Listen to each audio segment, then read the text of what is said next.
Bienvenido a la Fundación para el Desarrollo de la Consciencia. Nuestra misión es elevar los niveles de consciencia en el ser humano. Integramos la sabiduría espiritual con el conocimiento científico. Esperamos encuentres este video de utilidad. Jesucristo en la cruz, como decíamos en la comida, dijo: perdónale, Señor, porque no saben lo que hacen. No dijo: perdónale, Señor, porque son malos, pero no hay que perdonarlos. ¿Me explico? Entonces, todo el problema del pecado es un problema de ignorancia. ¿Por qué? Porque el pecado no es pecado, es error. En inglés se llama miss the mark. En griego está mal traducido esto en el Evangelio, ¿no? En griego y en arameo la palabra significa más error que pecado. Esto fue una traducción posterior del Concilio de Nicea y tal, ¿no? Claro, si tú no tienes ignorancia, no se te ocurre cometer un error ni un pecado, no se te ocurre, si tienes sabiduría. ¿Por qué? Porque sabes que el error trae siempre consecuencias. ¿Me explico? Consecuencias desagradables para ti. Entonces, si no tienes ignorancia, dices: joder, yo no quiero malos resultados. Entonces no cometes el error. Cuando cometes el error es porque desconoces la ley, como decíamos antes en la... ¿vale? Entonces, el pecado original no está el pecado.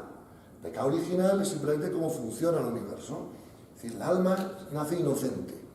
Mira, solo hay dos tipos de seres que no tienen nunca ningún problema. Esa niña, porque es inocente, no tiene ningún problema. Y un místico, porque ya ha llegado a la sabiduría. Los que tenemos los problemas son todos nosotros que estamos aquí en algún punto. ¿Me explico? Entonces, claro, el Edén es el estado de inocencia, de alguna manera. Pero la inocencia, en la filosofía, hay una cosa que se llama la falacia pre-trans, ¿vale? Porque algunos románticos confunden la inocencia con la sabiduría. Y dicen que las dos tienen el mismo valor. Eso es lo que llama la falacia pre-trans, ¿vale? Que la inocencia es pre-conocimiento y la sabiduría es post-conocimiento. Y en medio están los distintos grados de ignorancia.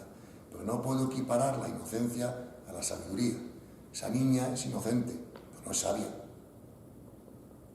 La inocencia es peor que la ignorancia en el sentido de que vas a tener que pasar por la ignorancia para resolverla, no sé si me explico, ¿no?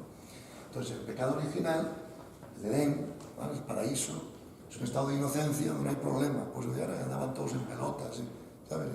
Inocencia, ¿vale? Luego, cuando estemos en la sabiduría, otra vez podremos andar todos en pelotas. Pero entre la inocencia y la sabiduría está la ignorancia, y ahí ya nos vestimos. ¿Me explico? Entonces, ese es el asunto, ¿no? No sé si te he contestado. Sí, perfectamente. ¿Una otra pregunta? Sí. Estábamos hablando de este tema y creo que tiene sentido hacerlo sí. Para que todo el mundo, entendiendo todo lo que nos has contado, es, ¿y ahora qué? ¿No? Vale. ¿Cómo? Pues ¿ahora qué? Pues ahora el entrenamiento.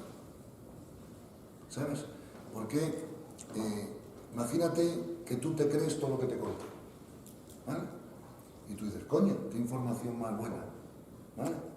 No interesa, me da paz, está bien. Pero ahora tú vuelves a casa.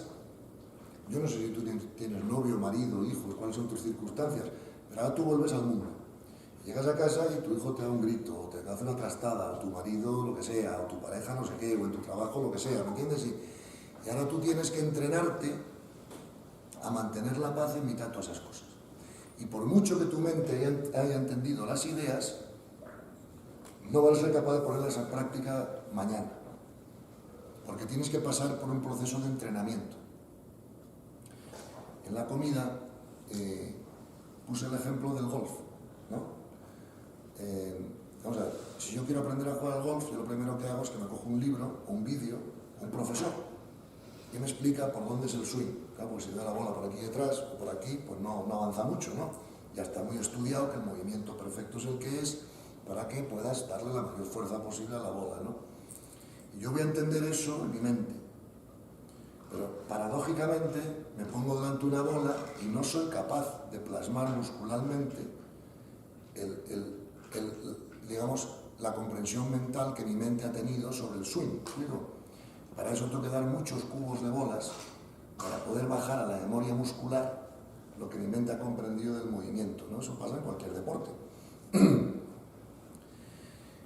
Aprender a jugar al billar. Pueden explicar, mira, tienes que dar a la bola en este ángulo para que tal cual. Perfecto, lo entiendo. Pero ahora yo tengo que practicar a que físicamente yo sea capaz de hacer eso, ¿no? Por lo tanto, todo crecimiento espiritual tiene 3 pilares sobre los que se, ¿no? Información correcta. Bueno, como dijo una vez un profesor de management, se llama Peter Drucker, no hay cosa peor que trabajar mucho en la dirección equivocada, ¿no? Luego, es lo que nos pasaba antes con las ideas religiosas, ¿no? ¿Vale? 2, entrenamiento en la información correcta, porque con la información correcta no basta. Porque si yo tengo la información correcta, yo puedo dar una magnífica clase universitaria, pero no puedo transmitir la energía, no puedo transmitir la autenticidad de la idea, ¿no? Para eso tengo que haberme entrenado yo en ella y vivirla yo. Y luego el tercer pilar es el manejo de la energía. Porque imagínate que yo soy Tiger Woods y yo tengo toda la información del golf, ¿sabes? Tengo todo el entrenamiento, soy el mejor jugador del mundo, pero si voy a jugar un torneo después de estar sin dormir 4 noches, tampoco gano. Yo no sé, tengo que manejar mi energía.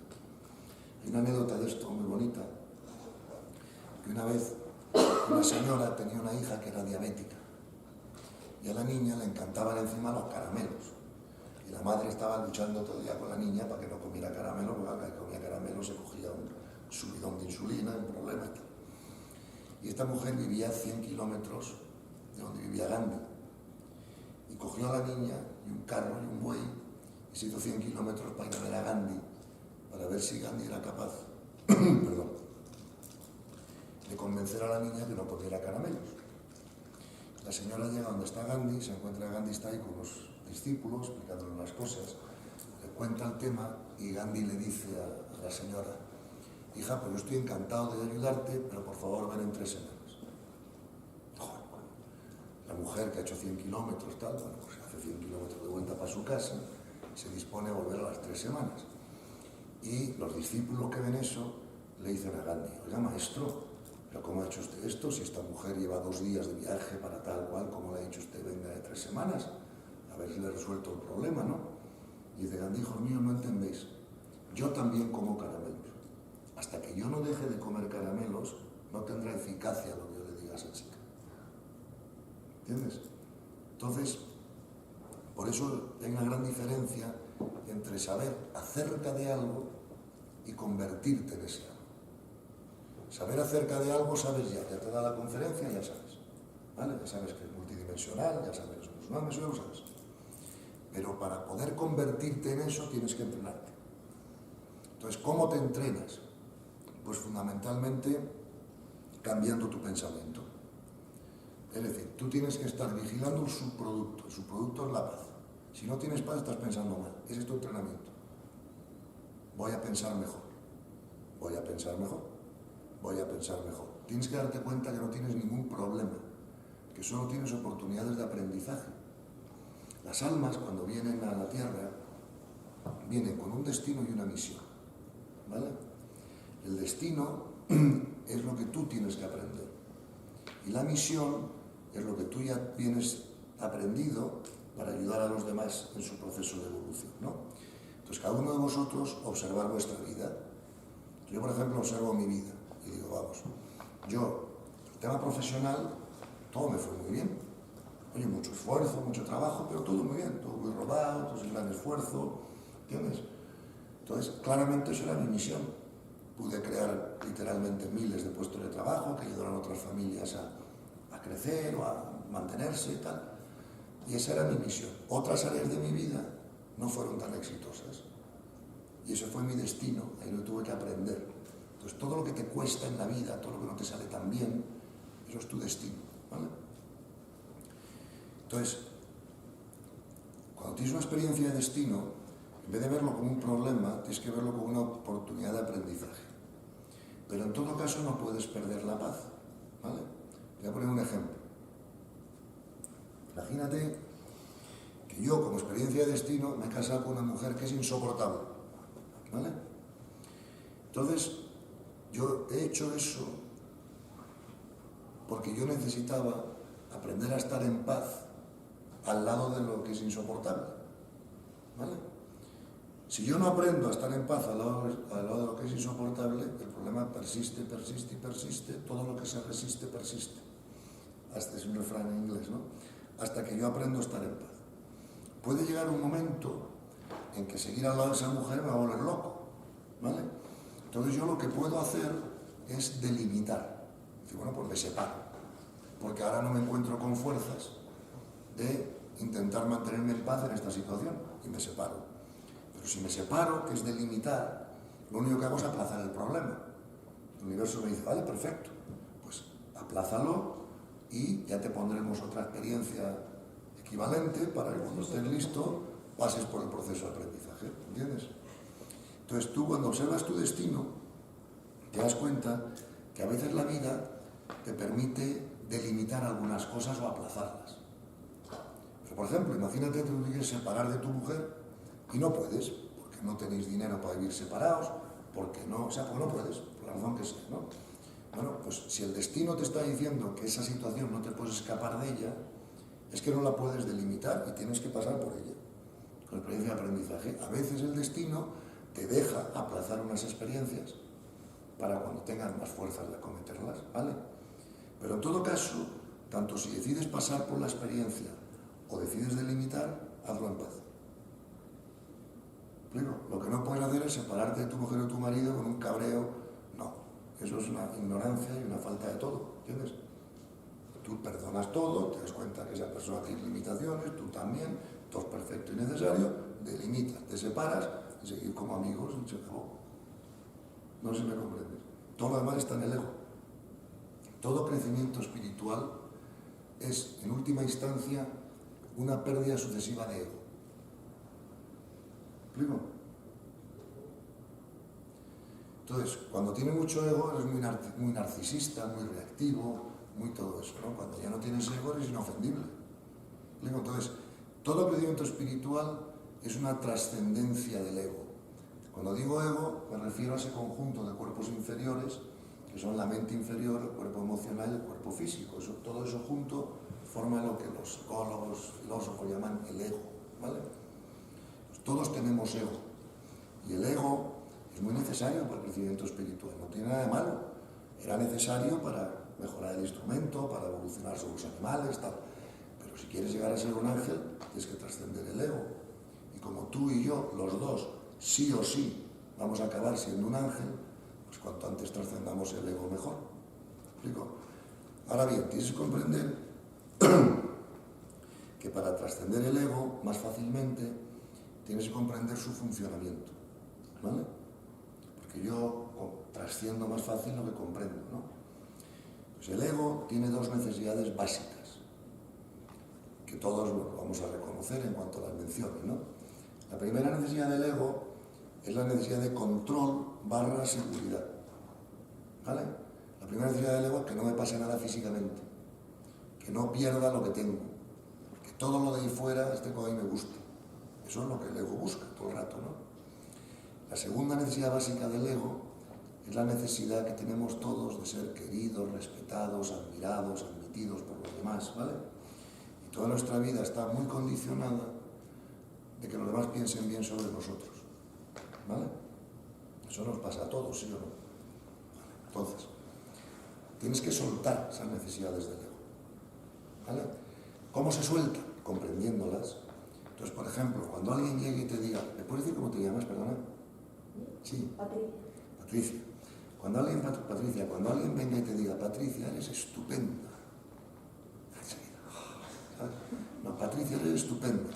Piensa así, ¿cuánto me alegro de que esta persona tenga una opinión sobre mí de la que él se siente bien? A ti no te afecta. Pero ahora llega una persona y te dice, Patricia, eres una mierda y un desastre. Cuánto siento que esa persona tenga una opinión con la que él se siente mal. Pero tú no te sientes bien ni mal con ninguna de las dos opiniones. Entre otras cosas porque sabes que son opiniones El único que sabe dónde estás es Dios. Digo, en el nivel de conciencia ¿no? Entonces yo puedo pensar que estás en el 4, otro puede pensar que estás en el 2.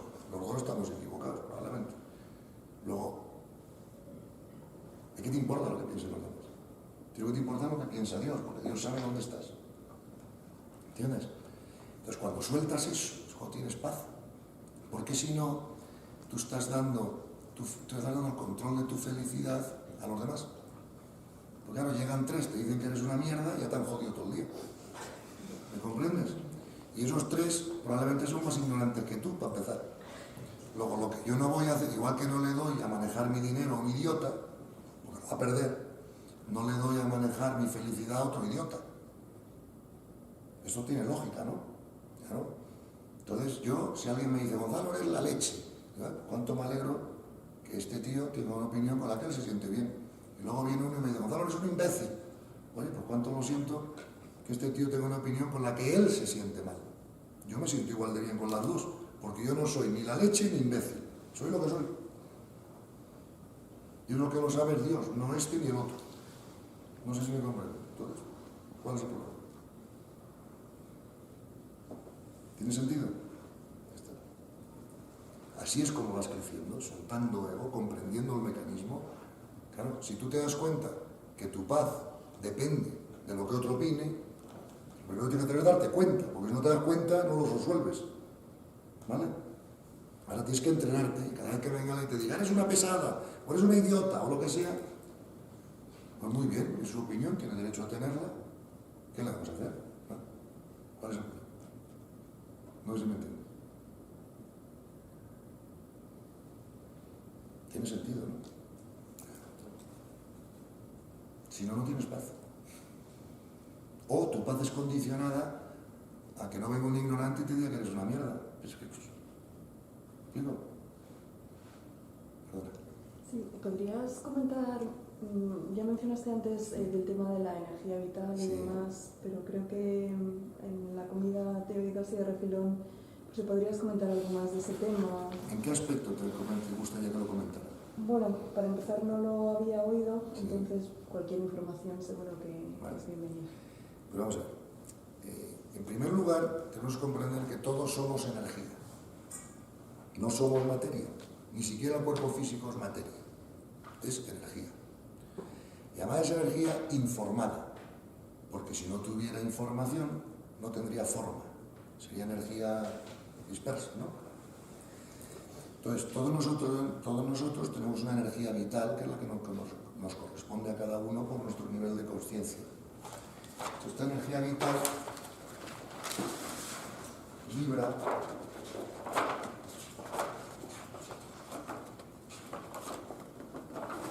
vibra a distintas frecuencias. Fíjate que son 200 MHz por segundo, 400 MHz por segundo, 600 MHz por segundo, ¿no? Vibra a distintas frecuencias. Entonces, si tu energía vital vibra en estas frecuencias, esto es todo negativo. Estarás jorobando a los demás todo el día, estarás fatal tú, eres una persona tóxica, ¿vale? Para los demás. Los demás cuando van a comer contigo o pasan tiempo contigo, salen de ahí, detrás del estómago, ¿sabes? Estoy pesado, ¿sabes? La energía es más contagiosa que la gripe. Sin embargo, si tú eres capaz de comer con Teresa Calcuta 2 horas, vas a salir de esa comida, te lo digo por experiencia personal, que lo he hecho, como si te hubieran metido heroína en vena, ¿sabes? Entonces, la energía es más contagiosa que la gripe. Entonces, tú lo que tienes que hacer es mantener alta la vibración de tu energía vital. Eso lo comprendemos todos.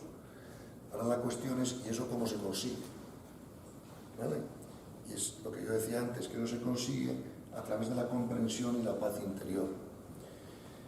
Se consigue a través, vamos a ver, para el camino espiritual, para llegar a la experiencia mística, dicen los expertos que hay 2 caminos diferentes, ¿no? Ya sabes que eso de todos los caminos llevan a Roma, ¿no? Está el camino de la comprensión, el camino del conocimiento, también está el camino de la devoción, ¿vale? Entonces, el camino de la devoción es más sabroso, pero más inestable. El camino del conocimiento es más estable, pero menos sabroso. Al final da lo mismo. ¿Cuál es el camino de devoción? Pues el camino del corazón, el camino del amor a Dios, el camino de la oración, y el otro es el camino de la comprensión, del conocimiento, ¿no? Nos dicen los libros, los expertos, que cuando aumenta la comprensión se abre el corazón. Cuando se abre el corazón, aumenta la comprensión. O sea que da lo mismo, por donde quieras ir. Yo en eso aconsejo a la gente que cada uno vaya por el camino que le sea más fácil genéticamente a él, por su configuración. Hay gente que es más intuitiva, gente que es más racional, gente que necesita las pruebas, gente que no, gente que necesita la intuición. O sea, cada uno que vaya por el camino que quiera. En la medida en que ambos caminos puedan combinarse, pues mejor. Vas por el camino del conocimiento, pero también vas por el camino de la devoción. ¿Qué pasa? El camino de la devoción es más jugoso, ¿no? Porque es más, no sé, una experiencia, es más... Pero es más inestable, porque como no has formado bien la mente todavía, cuando vienen las crisis de la vida o las desgracias, pues no sabes cómo encajarlas en la mente, y entonces por mucha devoción que tengas, a veces te bajas y te subes, tienes reacciones emocionales, ¿no? Mientras si vas por el camino del conocimiento, es más difícil bajar, porque claro, enseguida con la cabeza lo arreglas todo, ¿no? Pero es menos jugoso, porque como no estás implicando tanto el corazón, pues es más árido, ¿no? Al final, cuando llegas arriba da lo mismo, porque arriba se abren los dos, ¿no? Pero hay dos, sí, Silvia.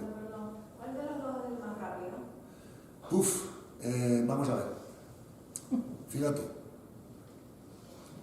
Qué difícil contestar esa pregunta. No, lo pregunto porque dicen los místicos Sí. de la sabiduría ancestral de que el camino del corazón va unido, se llama. Sí. El camino Sí. rápido, en teoría, pero a ver si puedes explicar y ¿Por qué? detallar un poquito eso. Sí, vamos a ver. Es que, primero, es difícil contestar tu pregunta bien, porque para empezar depende de la configuración genética de cada uno. Es decir, cuando venimos aquí, los de arriba ya han pensado si nos va a convenir más para nuestra experiencia el camino de la devoción o el camino de la cabeza. Y por lo tanto nos da una genética diferente, ¿no? Para poder estar más fácil para uno o para otro. Lo que tú dices, Silvia, de que es más rápido el camino de la devoción, si lo dicen los expertos, pues será verdad. Ahora bien, ¿más rápido para qué?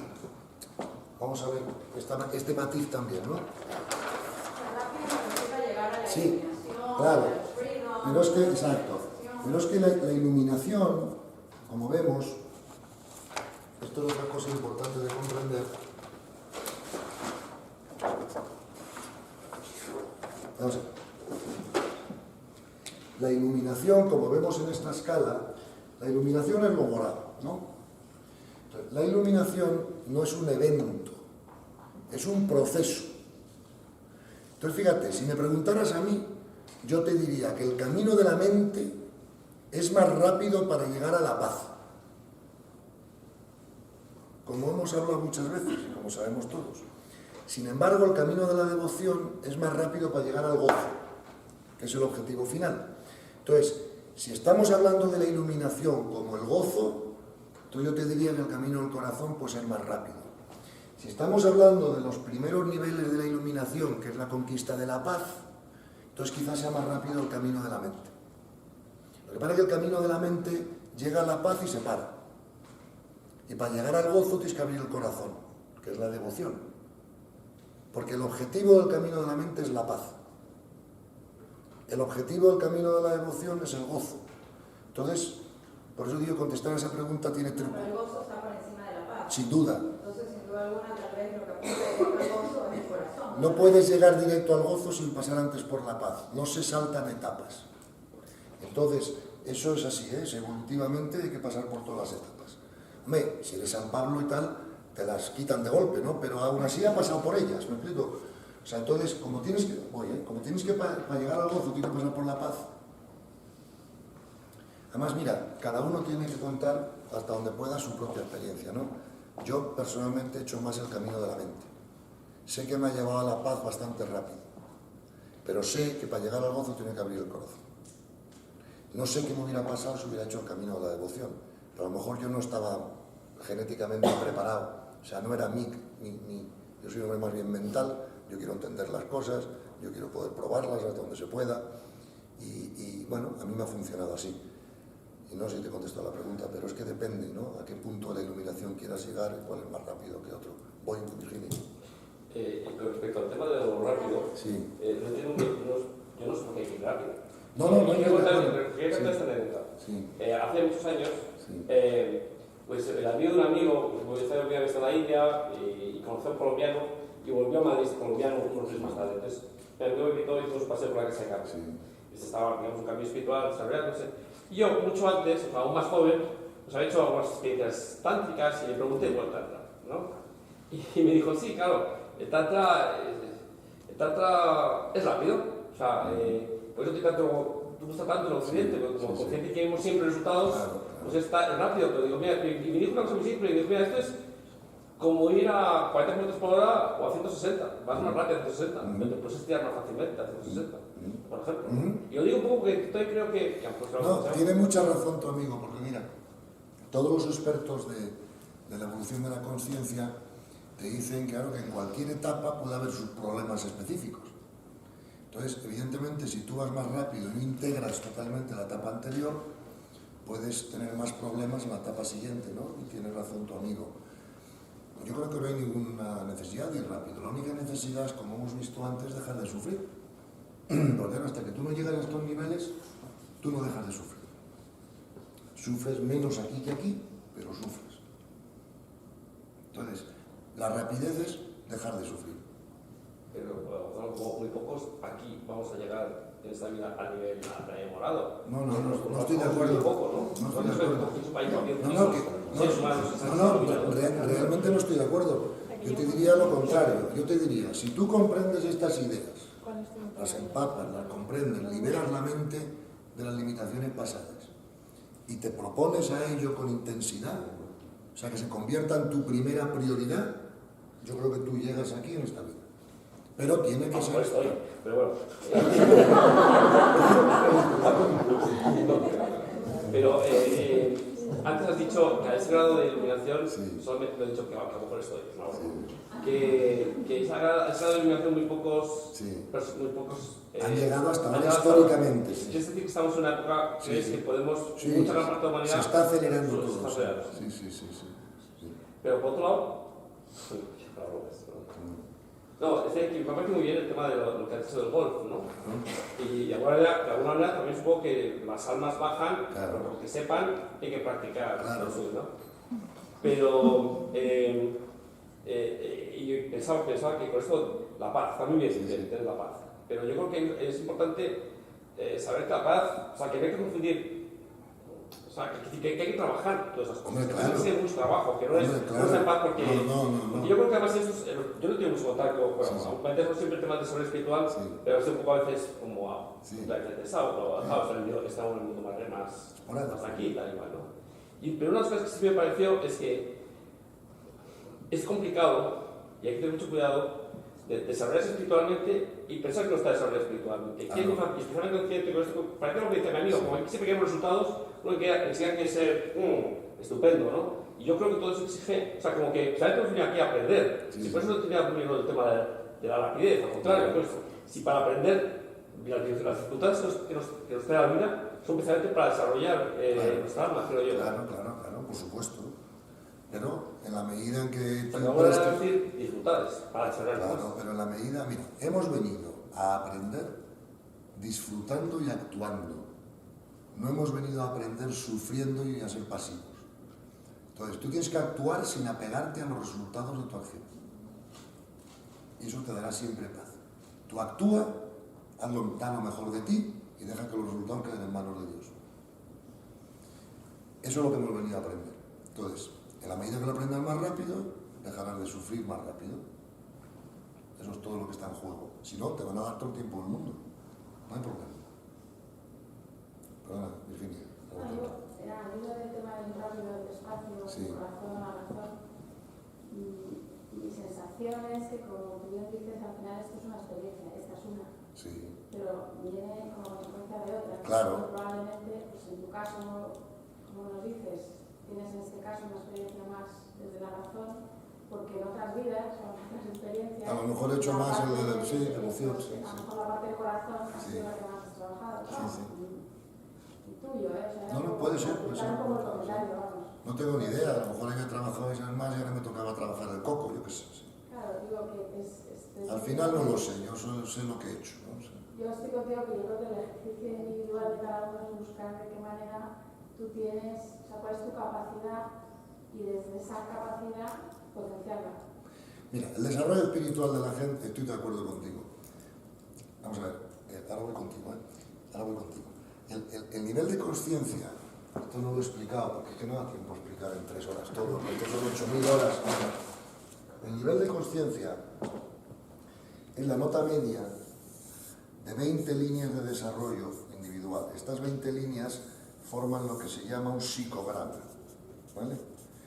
Entonces, esta, por ejemplo, es la línea cognitiva, esta es la línea afectiva, esta es la línea ética, esta es la línea psicosexual, esta es la línea, y así hasta las 20, ¿no? Entonces tú puedes sacar en esta un 9, en esta un 7, en esta un 5, en esta un 10, en esta un 4. Cuando sacas la nota media de todas, eres tu nivel de conciencia. Entonces, en contra de lo que se hacía hasta ahora, por ejemplo con el psicoanálisis, que es que te ibas a las líneas más bajas y veías qué traumas tenías ahí que resolver o que trascender. Entonces, claro, cada vez que miras un trauma lo energizas de alguna manera, ¿no? Entonces, lo que se están dando cuenta ahora los psicólogos y la gente es que para resolver estos más bajos, estos 4, como tú muy bien has dicho, debes apoyarte en lo más alto, porque esta es tu fuerte, ¿no? Entonces, por ejemplo, imagínate que un tío tiene muy desarrollado la línea del servicio, pero tiene menos desarrollada la línea psicosexual, y todos los días le cuesta con 90 días. Pues si ese tío quiere perder ese hábito, en vez de luchar directamente contra eso, tiene que centrarse en el servicio. Entonces le tienes que decir, mira, la próxima vez que vayas con una mujer a cenar, para ligártela, en vez de ligártela, sé la de servicio. ¿Me explico? Y a ver qué sientes. Entonces, claro, él enseguida ve la satisfacción de esto, que es superior a esta. Y así es como resuelve esto. Es apoyándote en lo fuerte. Estoy de acuerdo contigo. No, yo quería preguntarte, antes has hablado de tú y tu relación con los miembros de tu empresa, Sí. digamos, transmitirles este conocimiento, ¿no? Durante estos años estamos asistiendo a que se está hablando mucho de lo que es la cultura empresarial, etcétera, etcétera. Ahora, pues se está dando un tema de se potencia los códigos de buenas prácticas, etcétera, etcétera. Y quizás es algo que viene, pues como todas las cosas, al cabo de cuando ya se van teniendo años, simplemente al hecho de observación. Es decir, si voy por un camino, pues al final hay una serie de hechos que se repiten, luego no son hechos aislados, sino son procedimientos. Es decir, si hago las cosas así, sucede algo, ¿no? Hemos visto que muchas firmas, aunque hayan cambiado de nombre o se hayan comido a otras, al final han acabado con los mismos problemas, ¿no? Entonces, los cambios que se pueden ir estableciendo a pequeña escala, pues es eso, ¿no? Tú con la gente con la que tienes, que lo que les transmites es un conocimiento que no está en libros. Claro. ¿Cómo estáis, tú eso cuando estás refiriéndote a tus... a los miembros de tu empresa, ¿cómo estás haciendo ese cambio? Sí, ¿Cómo explicas esto? Para empezar, yo no hago distinción de si son miembros de mi empresa o son terceras personas. Bueno, al final, el mecanismo es igual para todos. Es igual, ¿no? Dentro, ¿cómo explicas esto más o menos dentro de un entorno, digamos, para que ese grupo de personas cambie? Bueno, lo primero que tienes que tener en cuenta en el servicio es que el arma más fundamental del servicio es el respeto. ¿Ok? ¿Qué me refiero con esto? Me refiero cuando yo empecé a comprender todo esto, yo me fijaba que había un pasaje en el Evangelio que decía Jesús, coño, cuando un hombre encuentra un tesoro, enseguida va a contárselo a sus amigos, ¿no? Entonces, claro, yo entraba a mis amigos con un caballo y una cacharrería. Oye, tío, que no te has enterado, que mira lo que pasa, ¿qué tal? Tío, llévate la mierda, coño, mira. ¿Sabes lo que decir? O sea, lo primero del servicio es el respeto. Nunca le digas nada a nadie que sea alguien no te haya pedido. Porque si la persona no está lista para recibir la información, o sea, si no es correspondiente, el intentar dársela es contraproducente. Primero, porque le estás interfiriendo en sus experiencias de destino diseñadas por Dios, no por ti. Y segundo, porque como no te va a entender, ¿sabes? Si no le interesa, pues entonces lo único que están haciendo es forzando situaciones y creando fricción y conflicto, ¿vale? Tú como mucho puedes invitarle a la persona, ¿no? Por ejemplo, una persona te viene y te cuenta que tiene un problema con su pareja. Entonces tú le dices, oye, mira, yo tuve este problema también, un problema parecido, o tengo un amigo que tenía un problema parecido, y la verdad es que vi cómo había cosas que lo resolvían. Entonces el tío te dice, pues dime, y tú le dices. ¿Luego? Pero por ejemplo, lo que nunca debemos hacer es lo que hice yo una vez con una persona. Porque claro, el servicio hay que aprenderlo, como todo lo demás. Yo para ser empresario fui a Harvard, hice un máster, aprendí, ¿entiendes? Y luego me puse a hacerlo, ¿no? Entonces, el servicio tienes que aprenderlo también. Por ejemplo, ¿qué tipo de errores cometía yo con la gente? Pues, por ejemplo, venía un amigo a mí a casa, me decía, oye, esto me pasó una vez, vino una amiga mía a casa, me dice, estoy feliz. Yo le dije, ¿y eso? Y me dice, joder, he estado todo el día de compras, me he comprado 4 bolsos de Vuitton, no sé qué, y estoy feliz. Y tonto de mí, como era amiga mía, se me ocurrió decirle, hija, ¿no te das cuenta que eso de estar todo el día de compras, pues a lo mejor no es lo más espiritual del mundo, la mejor manera de, ¿sabes?, de usar tu tiempo? Y la jodí, la pobre, ¿no? No tenía nada. Entonces, no fui de servicio, no fui de servicio, ¿te das cuenta? Pues claro, yo no me di cuenta que esta mujer no me estaba preguntando nada, no me estaba pidiendo información, solo me estaba expresando lo contenta que estaba. Claro, ahora, si me pasa eso ahora, ya sé lo que tengo que hacer. Hija, no sabes lo contento que estoy que te encuentres tan feliz. Ya está. Ya buscaré, ya habrá otra oportunidad donde ella querrá preguntarme o no preguntarme, pero no des... Esto está en el Evangelio. Sí que en el Evangelio está todo. Es que si ahora leéis el Evangelio otra vez desde este punto de vista, veréis que es una maravilla. Esto que dice Jesús, no le des perlas a los cerdos. ¿Vale? O esto que dice Jesús, mis palabras caen en 4 tipos de terrenos. Pedregosos, no sé qué, no sé cuántos, solo uno de los 4 germinan, ¿no? Entonces, si tu destino requiere que tú sigas sufriendo para aprender ciertas cosas, los ángeles van a bloquear tu mente para entender esta información.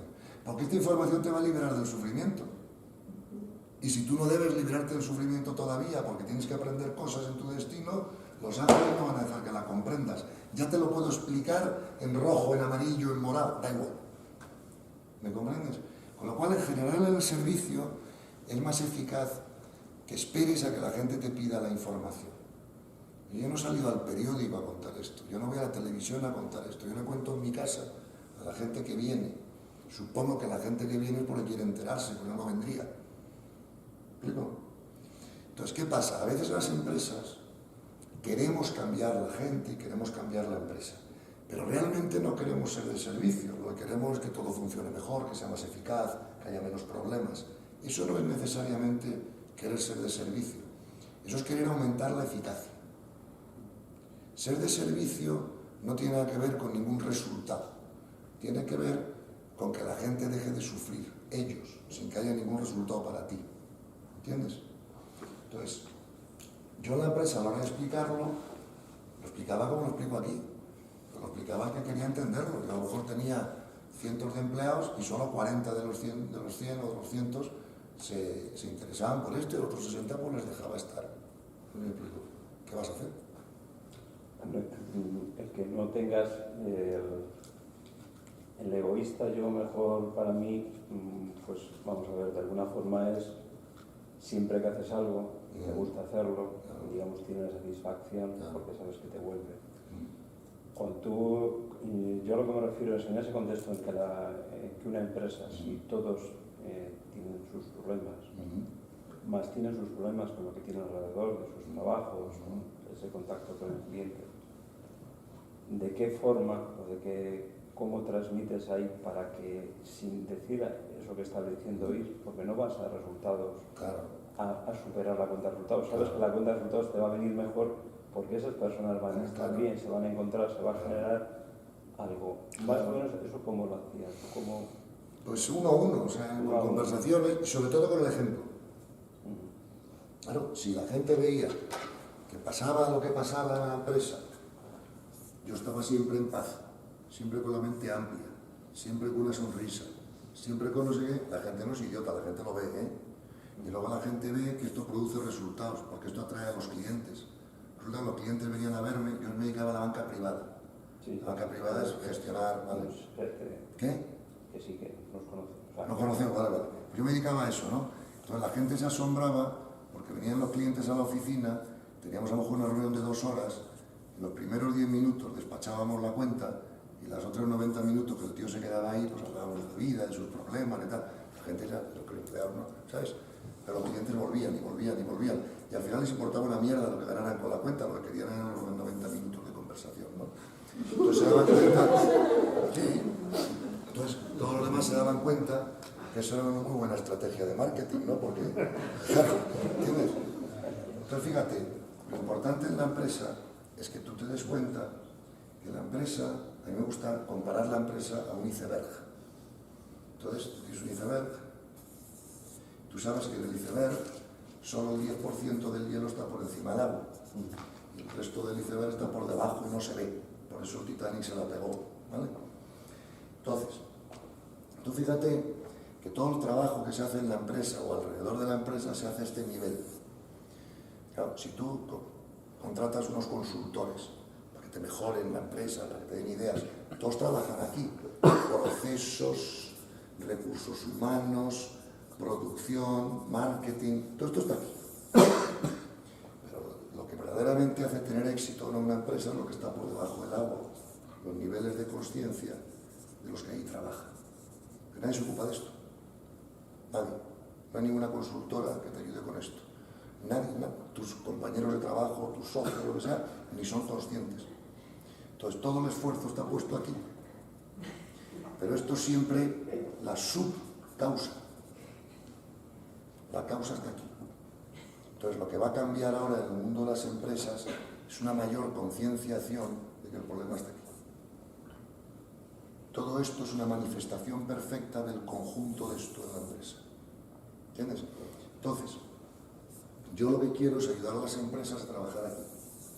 Esto ya lo hace Pete Marwick, Baker McKinsey, McKinsey compañía, y todo el mundo sabe hacer esto igual de bien que yo. Nadie sabe hacer esto. Entonces, hay que ayudar a las empresas aquí. Por ejemplo, ahora Iñaki y Virginia están pensando hacer esto, ¿no? Porque esto es donde verdaderamente ayudas a la empresa, ¿no?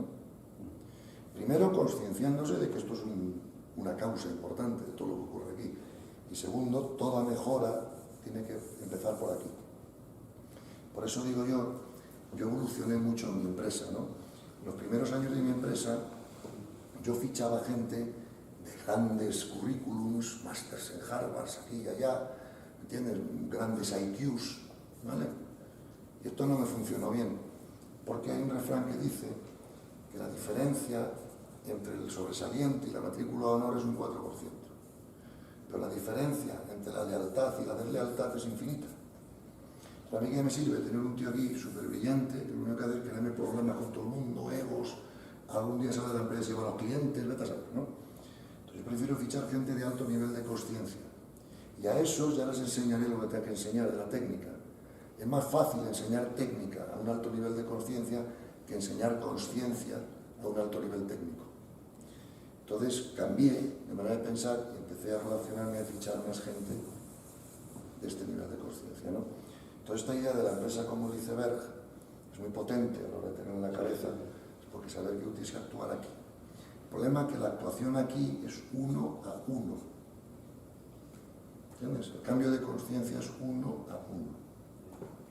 Entonces es más lento, más tal, pero es la única solución. Todo lo demás necesitará. Perdona, Virginia. Me va a comentar que al hilo de la reflexión, y sabiendo que hace lo que tiene que espiritual es individual, es probable que, como tú, haya empezado a ver empresarios que digan, yo voy a empezar a coger gente con mayor nivel de conciencia. Igual han hecho de forma intuitiva, no porque tengan toda esta información. Entonces, probablemente, no sé cómo te llamas, pero Enrique tiene esa inquietud de yo tengo una compañía, no lo sé, y en la que yo, al igual, tengo una labor en la que puedo empezar a detectar si existe o no existe este tipo de... Eso son... almas, ¿no? Bueno, vamos a ver, no se trata de almas, se trata de método de prueba y error. Claro. Es eso mismo. Claro.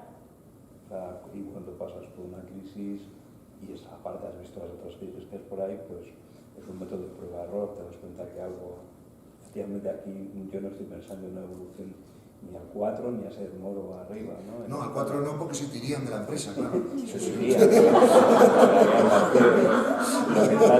Lo que estás pretendiendo es que la gente pues esté más a gusto, ¿sabes? Claro. Que cuando eso se consigue, Claro, más y nosotros productividad. hemos tenido una experiencia en 4 años, es que no tiene nada que ver.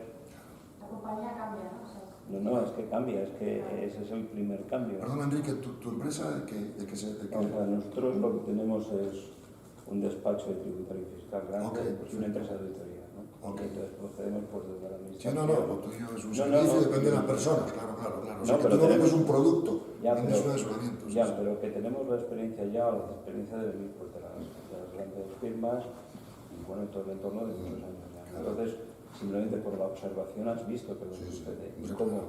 pero claro, nunca llegas a tener un método de No, es que el método es difícil, sí, dime. En el entorno corporativo, ¿no? Sí. Cuando, pues yo me planteo, ¿no? Pues cuando contrato gente, es muy difícil, o ¿qué forma hay de también, es más intuición, es más... Sí, vamos a ver, el nivel de conciencia se puede medir objetivamente como mides el IQ. Lo que pasa es que están investigando ahora muchos métodos de medición del nivel de conciencia. Hay un método que es la kinesiología, que se basa en la fuerza muscular. Por ejemplo, si yo cojo una foto de Teresa Calcuta, y cojo una foto de Hitler, y meto cada foto en un sobre opaco, tú no sabes cuál es cuál, ¿vale? Tú te pones en el pecho el sobre que tiene la foto de Teresa Calcuta y tus músculos se fortalecen. Y te pones en el pecho la foto que corresponde a Hitler y tus músculos se debilitan. Se puede medir. Pero sin saber qué es lo que... Sin saber, aunque no sepas. Es más, aunque tu mente piense que Hitler es fabuloso y Teresa Calcuta el demonio, aunque tu mente esté tan confundida, esto funciona por encima de la mente. O sea, ¿me entiendes? Entonces, por ejemplo... Ese es el método de las estampitas, ¿ya? No, por ejemplo... coges una manzana orgánica, te la pones en el pecho, tus músculos se fortalecen. Coges una manzana de pesticida, de estas de tal, y tu músculo se... O sea, todo lo que contribuye a la vida, todo lo que es positivo, todo lo que haga la naturaleza del universo, hace que se fortalezcan tus músculos, eso lo han demostrado ya, y todo lo que es negativo hace que se debilite. Y eso se puede medir. Yo he ido varias veces ya a médicos en Estados Unidos, donde esto está un poquito más avanzado, que ya no te mandan análisis. Te ven y empiezan ellos se dicen, esta persona tiene un problema de riñón, y se testan la fuerza en los dedos y si es fuerte, pues es que sí, y si no es que no. O sea, el campo de consciencia responde a preguntas binarias, sí o no, ¿no? Entonces yo, por ejemplo, puedo decir, el nivel de conciencia de Juan Pablo II era 560, ¿sí o no? Si no era ese, mis músculos se debilitan, si es ese, se fortalecen, porque es la verdad, ¿me explico? Entonces, para que ese método no está todavía como, a menos para mí, perfectamente desarrollado para que yo pueda decir que es infalible. Es un poco como el método de la máquina de la verdad. Hombre, que es indicativo, pero que todavía no se admite como prueba. En una entrevista de trabajo, no sé, no me veo haciendo eso. No, si no te no, escucha. Mira, que se vaya... No, que si no te ve nadie. Yo lo hago a veces, yo estoy debajo de la mesa, pongo los dedos así y lo veo, ¿entiendes? Claro, entonces lo que te quiero decir con eso es, yo personalmente no uso ese método. Sí, Yo, sí. interrumpir, nosotras tenemos un profe, bueno, estudiamos naturopatía Sí. y claro, pues Claro. saben de kinesiología y Claro, nos lo claro. hacen y funciona. Pues claro que funciona, pero tienes que tener mucha práctica y además es un método como difícil de cuantificar, porque también depende de tu propia sensibilidad de ver tu propia fuerza muscular.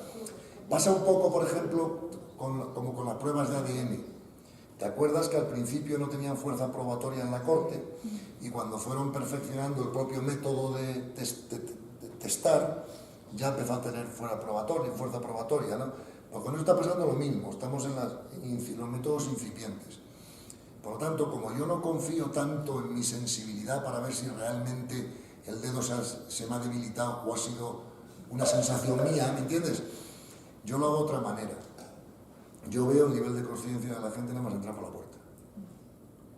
Por dos razones. Primero, porque me he entrenado a generar esa sensibilidad, ¿no? Pero además viene con el territorio.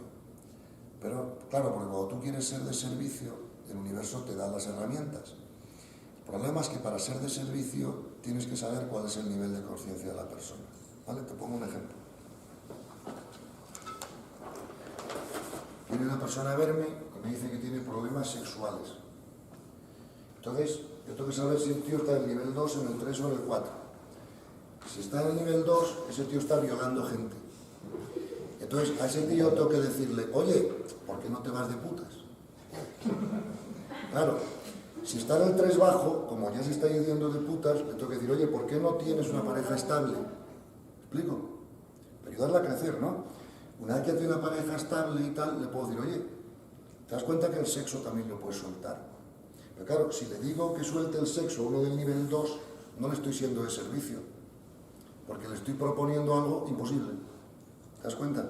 Entonces, a la hora de ayudar a la gente, tienes que saber en qué nivel de conciencia está.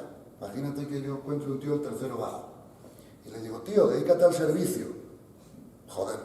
O sea, si un tío está en el tercero bajo, le tengo que decir, oye, deja de ser corrupto, pero sigue trabajando para ganar dinero. ¿Me explico? Cuando ya está trabajando para ganar dinero éticamente, le puedo decir, oye, ¿por qué no te planteas ser de servicio? Un poquito. ¿Ves? Entonces, dependiendo, yo no puedo a nadie pedirle algo imposible. Es como si mañana viene mi nieta de 3 años, que tiene un IQ altísimo, pero no la puedo enseñar álgebra porque la frustro. ¿Me comprendes? Entonces, saber el nivel de conciencia de la gente que tienes delante es importantísimo para ser de servicio, porque a la gente tienes que ir proponiéndole cosas que puede hacer. ¿Me explico? Con una cierta comodidad, porque nadie hace lo muy difícil. ¿Me explico? Entonces, si yo a un tío del tercero bajo le digo que sea casto, olvídate, ¿me explico? Eso tiene que ser uno del tercero alto, poco a poco.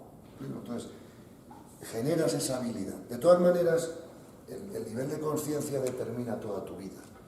Yo solo necesito que una persona me diga 3 cosas de su vida, ese es su nivel de conciencia. Por ejemplo, trabajas en una empresa, en un despacho, en lo que sea, por dinero, no estás en el cuarto. Tienes pareja estable, no estás en el cuarto alto. Luego, estás violando gente, coño, estás en el segundo. O sea, ¿explico? Sé que es obvio, sé que no tienes que preguntar más. ¿Te das cuenta? Entonces, sabiendo cómo es cada nivel perfectamente y qué ocurre en cada nivel, entonces ya encajas a todo el mundo rápido. ¿Entiendes? Todo es una manifestación de tu nivel de conciencia. Por ejemplo, aquí no hay nadie del nivel 2. Nadie. Si aquí hubiera habido alguien del nivel 2, hace 3 horas que se hubiera marchado. Es mucho mejor intentar con una rubia o pegar un tiro a alguien que estar escuchando estas estupideces, ¿me entiendes? Para uno del nivel 2, ¿no? Entonces, normalmente la gente que ha estado aquí varias horas está en el tercero alto, en el cuarto bajo, en algún sitio por aquí, porque es que si no os hubierais ido ya, ¿entiendes? ¿Qué coño importa esto, no? Entonces, eso ya es una indicación del nivel de conciencia en sí mismo, ¿no? Tampoco estoy yo en el nivel 2, porque si estuviera en el nivel 2 no estaría dando esta charla. Primero, no sabría ni cómo articularla. Y segundo, preferiría hacer otra cosa con mi tiempo un sábado por la mañana, ¿no? Entonces, todo lo que tú haces es una perfecta manifestación de tu nivel de conciencia. Yo, por ejemplo, quería preguntar una cosa respecto también al tema de cómo encajar esto dentro de las empresas, ¿no? De las corporaciones, porque, bueno, una cosa es... a la hora de hacer una selección que puedas tener diferentes técnicas para ya desde ahí empezar a seleccionar a personas que puedan tener un cierto nivel de conciencia, pero ¿qué pasa cuando ya están dentro? Es decir, cuando ya tienes un grupo conformado de personas, estás viendo que debajo del agua de ese iceberg hay mucho trabajo que hacer, pero si seguimos un poco la premisa que tú decías al principio, no podemos obligar a nadie a hacer algo que esté fuera de su voluntad, ¿no? Pero vemos que hay esa necesidad de subir ese nivel de conciencia, pero ¿cómo entramos sin entrar como un elefante en una cacharrería? Es decir, sabiendo que eso va a ser... pides permiso. ¿Y cómo rompes las resistencias posibles que pueda haber?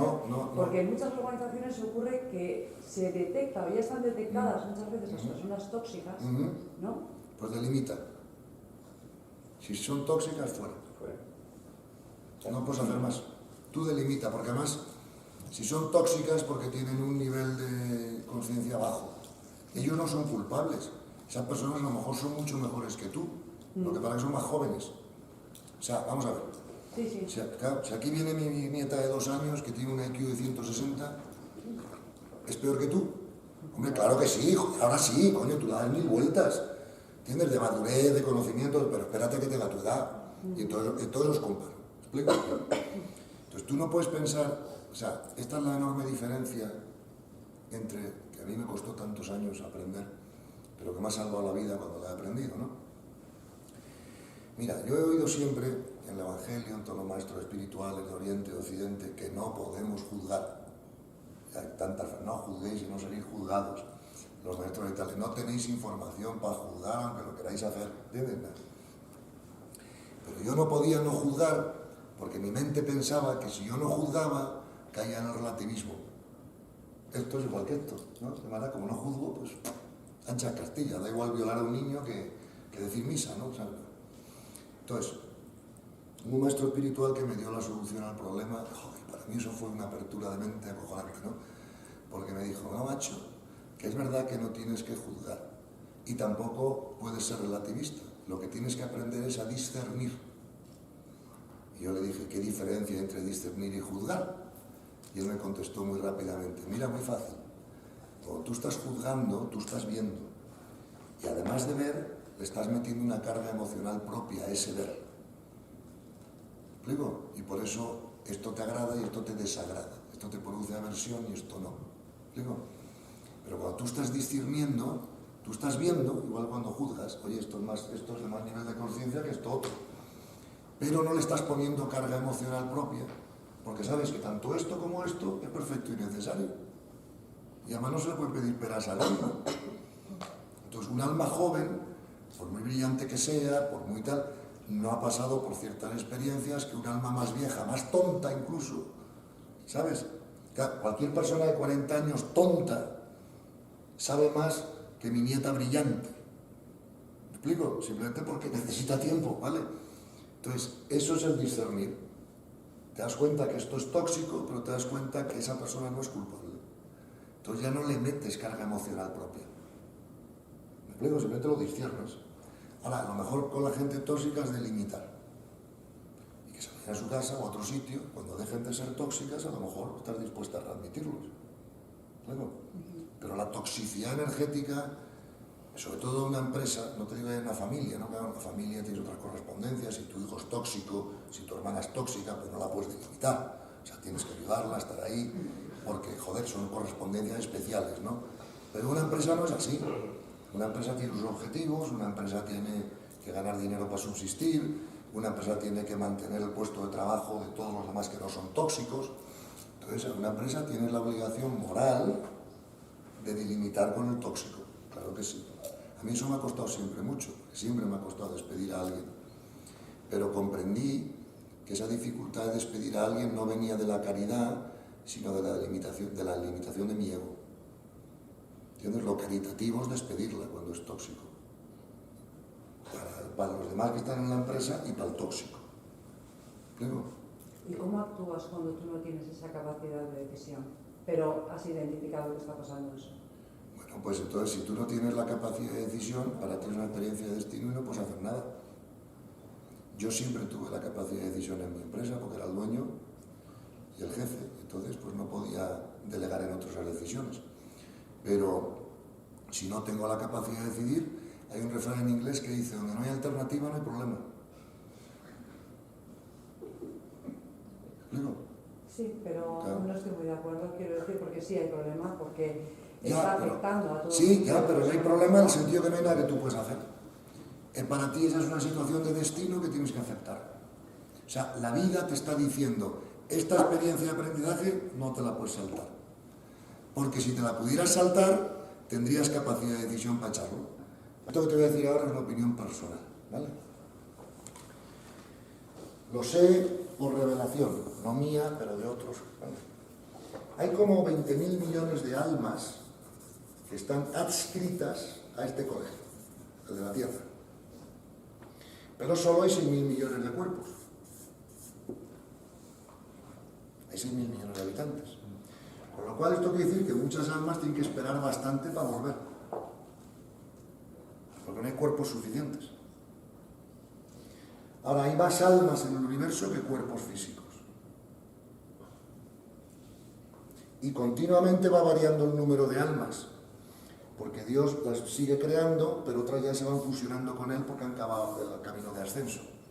Con lo cual, es que es inimaginable. Pero efectivamente, por lo que has puesto al principio, un 3% solamente estaba en el 4%, en un nivel 4%, un 5%, sí. Con lo cual hay una cola. Hay una cola de cojones. En estos momentos hay teorías que hablan de que hay almas que se reencarnan en marcha. ¿Cómo en marcha? Sí, que sale una, vuelve otra. Sí, hay teorías también de que hay almas porque hay prisa. Sí, y otras que se desdoblan.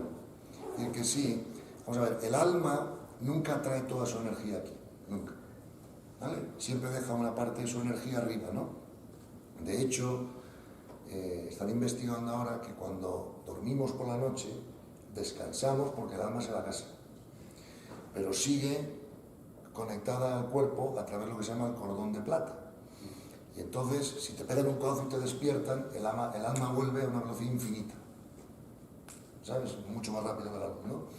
Y entonces, lo que se está especulando, y están haciendo regresiones para ver si es verdad, es que cuando un alma tiene una experiencia de destino más o menos facilita, o sea, no muy importante, entonces el alma dice, vale, pues traigo aquí el 50% de mi energía, me encargo en tu cuerpo, en el mío, y tengo esta experiencia. Al mismo tiempo, en otro planeta, no sé dónde, tengo otra experiencia simultánea con la otra mitad de mi energía, pues porque esta no era muy difícil y no me hace falta traer toda la energía para... ¿Me explico? O sea, que está investigando sobre el desdoblamiento del alma, se está investigando sobre el cambio de alma en un mismo cuerpo a veces.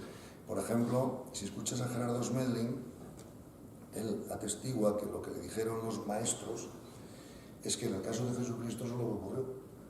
O sea, primero que le prepararon una genética especial, porque claro, una genética normal no hubiera aguantado esa vibración, se hubiera quemado físicamente, como un cable no aguanta más electricidad que la que... Con lo cual los científicos por primera vez de la vida te están diciendo, no, si los que piensan que es concebido por el Espíritu Santo no estaban tan locos. Claro. Segundo, están diciendo de Cristo pasó 30 años de vida oculta. Entonces están especulando con la idea de que hubo un alma muy avanzada en el cuerpo de Jesucristo durante los primeros 30 años.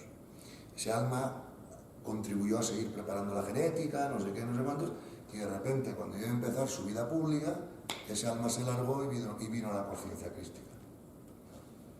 No sé qué decirte, ¿sabes? Son, como tú dices, teorías.